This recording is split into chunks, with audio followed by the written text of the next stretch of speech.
Pranam Acharya. As I understand spirituality, it deals with purification of mind and nothing else. By purification, I mean going beyond this impression making, logical reasoning, rationalizing, approval seeking, habits or function or conditioning of the mind.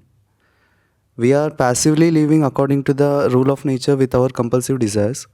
Spirituality is the active process of monitoring these compulsive desires. By monitoring, I mean to let functions which are necessary for nature to sustain happen, and curtailing the functions which are unnecessary in the sense of in the sense creates a sense of junk or waste of time. As our time is so much limited and our life is just like a old technology camera with limited reel which will finish irrespective of the quality and nature of our photos which are clicked. And with this thought process in the background, I would like to proceed with my question. Like when we talk about mind and body doings as two separate entities, are we separating the mind and body, which basically gives the idea that body is the culprit and mind is the victim, and that again becomes duality in singularity?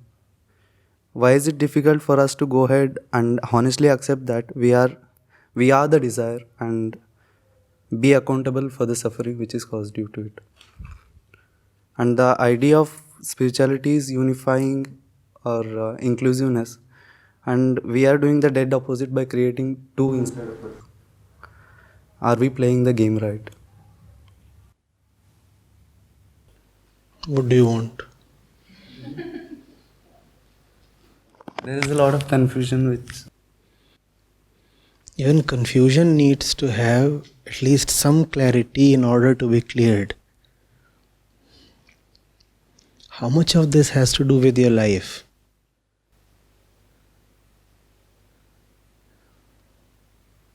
What exactly do you want to ask?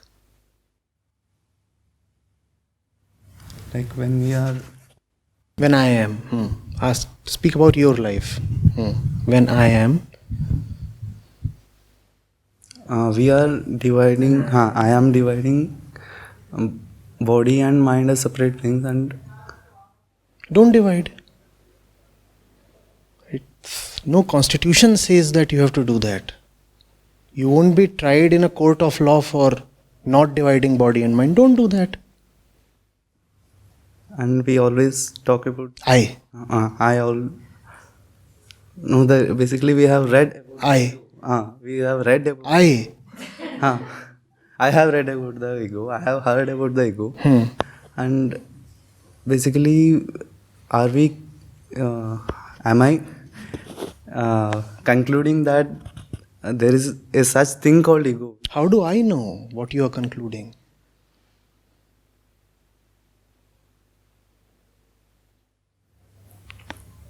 That's why I'm a bit confused. What? Just a bit. I'm very much confused.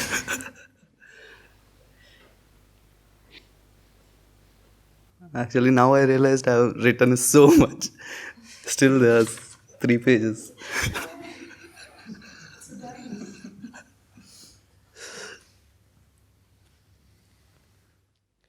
Spirituality is not a set of principles. It doesn't command you to divide. It doesn't command you to unify. Do what is in your best interest. It implores you to see what is really going on within your system and structure. What is going on and who is doing it? Who is claiming the credit? See that, and if you want to say there are 2, say there are 2. You want to say there are 10, say there are 10. And if you are happy with there being 10 of you inside you, then let the 10 of them exist and fight with each other and tear each other down. No problems. Spirituality is not some holy injunction. It's not a set of sacred commandments. You have to do this. It is in this that spirituality and religion differ. You don't have to do anything. So what is it? You just have to find out what's going on. What's really going on. You don't have to set it straight in any particular way. Figure out what is going on. Chances are, in the process of figuring out what is going on. What is going on. Then when I figure out. When I figure out what is going on, then I'll have a choice. Don't assume, figure out. I'll have a choice of. You are still assuming. If I figure out what is going on, how do you know what will happen if you figure out? How do you know so much in advance? Don't speculate. We always. I always stand between two choice in every way. Either doing it or not doing it. Do you know the two choices? To really choose, you must know between A and B. Do you know A and B? To know A and B, you have to go close to all these choices that exist within. The one who sees choices, generates, and then ultimately puts his finger on one of the things. Who does that? Figure out. How? Who is doing it? Where is it happening? I am doing it. It's happening with you. So watch yourself. How? How do you watch anything? How do you watch him or me or this fan? How do you do it? Observing. Observe it. Observe the fan, not your idea of the fan, right? So when I am observing, I am creating a divide. I am doing. Is there not a divide already? Wait. If there is no divide currently and you are peaceful with it, then there is no need to observe. Don't create that divide. You're not really being forced to create anything or do anything. If you feel observing the fan or observing your mind or your own processes creates a divide, then don't observe. If you feel that you are one in some indisputable and unbreakable way, and observation would shatter you or create a schism, then why commit such unholiness?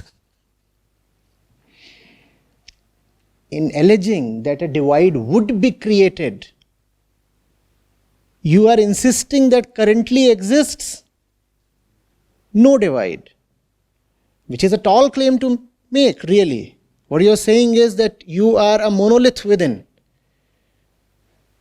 You are saying that you exist in an absolute unity. If that is the case, then continue writing.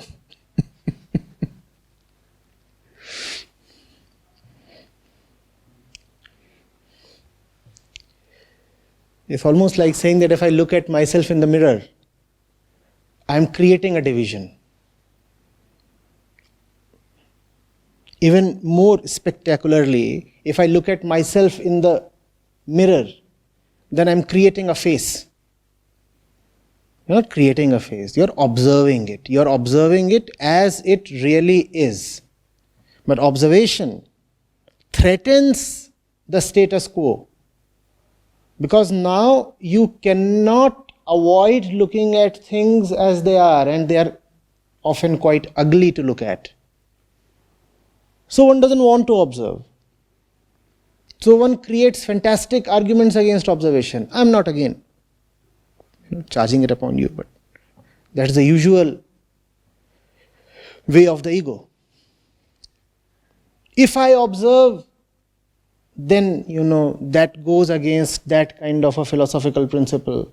If I observe, then that kind of a peace is violated. Then don't observe. So again, if the ego is doing this, then who is that? I'm not saying who is aware of the. I'm not saying the ego is doing this. You figure out who is doing this. How is that possible? How do you watch the fan?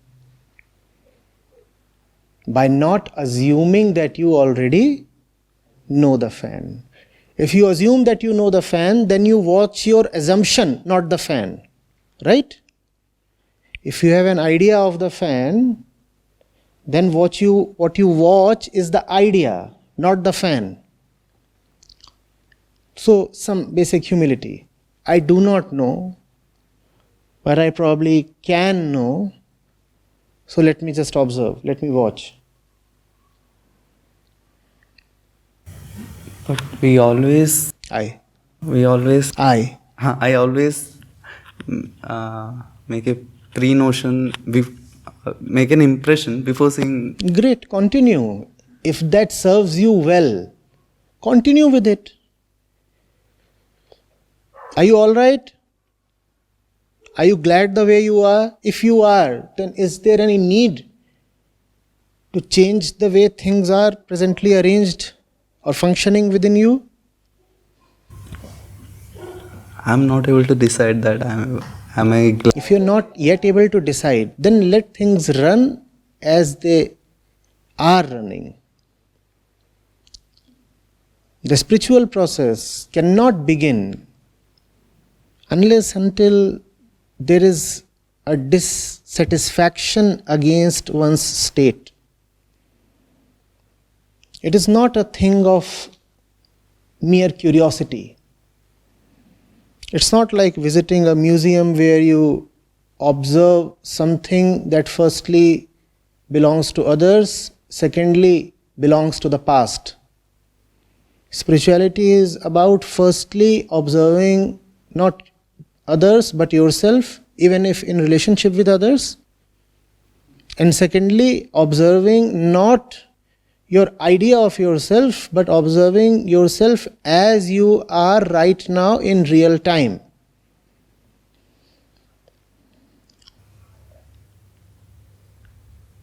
But still the observing is coming out with the conditioning.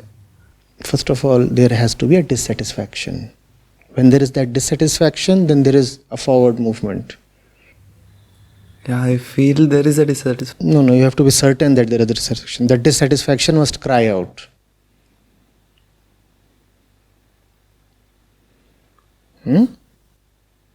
If you have come to this kind of a discussion with some general curiosity, okay, fine, I have an evening to spare, let me see what's going on,